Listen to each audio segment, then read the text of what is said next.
Le président des évêques allemands, Monseigneur Georg Betzing, semble déterminé à suivre sa propre voie, même lorsque celle-ci semble entrer en conflit avec ce que Rome a réitéré.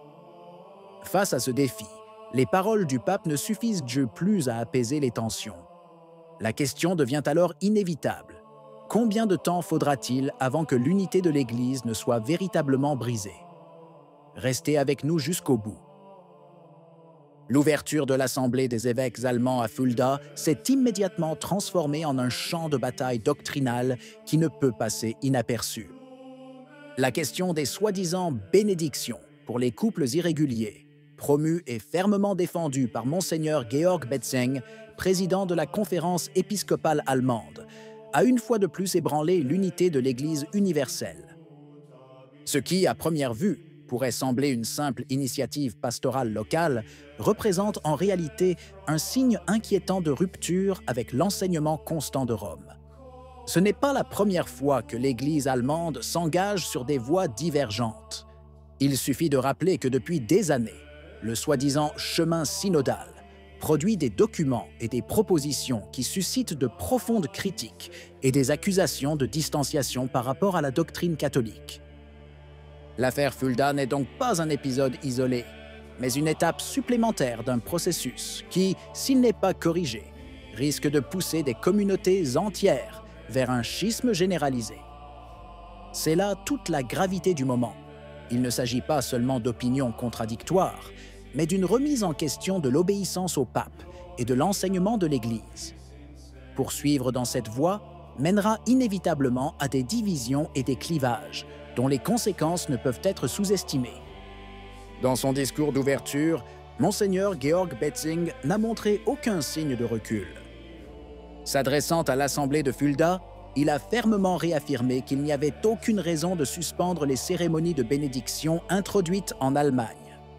Ces paroles ont résonné comme un défi direct à ceux, à l'intérieur et à l'extérieur du pays, qui continuent de mettre en garde contre des pratiques qui s'écartent clairement des indications de Rome. Selon le prélat, il faut avancer et suivre le rythme de ce qu'il a défini comme une vision d'une Église globale, comme si l'expérience allemande était le modèle à proposer au reste du catholicisme.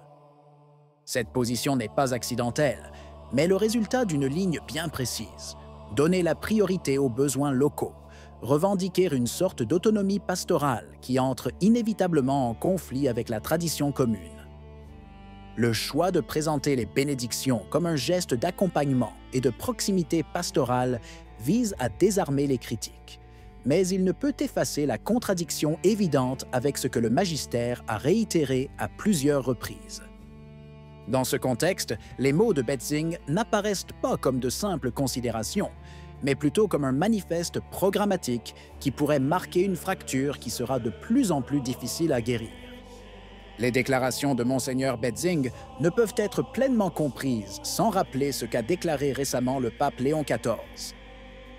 Dans une interview, le pape a rappelé que dans certaines régions du nord de l'Europe, ont déjà été introduits des rites de bénédiction pour les couples en situation irrégulière, mais il a clairement souligné que de telles pratiques sont en conflit clair avec la déclaration du Vatican Fiducia Supplicans. Ce document, publié par le Dicaster pour la doctrine de la foi, réitère que la bénédiction ne peut pas devenir une reconnaissance officielle d'une union qui contredit l'enseignement pérenne de l'Église. Pourtant, au lieu d'accueillir cet appel comme un point fixe, Betzing a choisi de l'interpréter de manière opposée, presque comme s'il voulait légitimer les choix allemands. Le prélat a souligné que le pape n'a rien retiré ni annulé de ce qui était contenu dans la Fiducia Supplicans, présentant ce manque de rectification comme un signe d'ouverture. Il s'agit d'une lecture que de nombreux théologiens et observateurs considèrent comme forcée, car elle transforme le silence en consensus et finit par alimenter la croyance selon laquelle les conférences épiscopales peuvent évoluer de manière dispersée, sans lien avec l'unité de l'Église. Cette façon de déformer les propos du pape risque de devenir un détonateur, capable d'élargir encore davantage le fossé déjà en cours. Pour tenter d'apaiser la controverse, Monseigneur Betzing a précisé qu'en Allemagne, il n'existe pas de rituel officiel pour la bénédiction des couples irréguliers. Selon lui, Il ne s'agirait pas d'un nouveau sacramentel institué, mais plutôt d'un chemin laissé à la sensibilité de chaque agent pastoral. Il a expliqué que des plans de célébration avaient été élaborés, avec des ajustements modérés, destinés à s'adapter aux circonstances locales, mais sans publier de forme contraignante pour l'ensemble de l'Église allemande. Cette distinction apparaît cependant plus formelle que substantielle.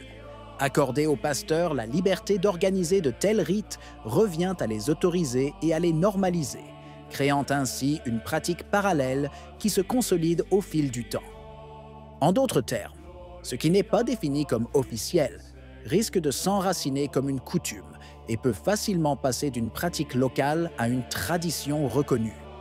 Cette transition silencieuse est précisément la plus dangereuse, l'introduction progressive de changements qui, à long terme, sapent l'unité doctrinale de l'Église universelle. C'est la méthode des petites concessions qui mène inévitablement à des ruptures majeures. Pour appuyer ces positions, la Conférence épiscopale allemande a présenté ces derniers mois un texte au titre emblématique « La bénédiction donne de la force à l'amour ». Ce document, discuté et approuvé dans le cadre du chemin synodal, est présenté comme le résultat d'une discussion avec les dicastères romains, mais il représente en réalité une étape supplémentaire dans une stratégie visant à fournir un cadre officiel aux pratiques contestées. Le titre lui-même suggère une volonté de légitimer une approche qui place la dimension émotionnelle au centre, comme si elle était en elle-même une garantie de conformité à la volonté de Dieu, alors que la tradition catholique a toujours rappelé que toute forme d'amour ne peut pas être élevée au rang de bénédiction liturgique. La publication du document a eu un effet immédiat.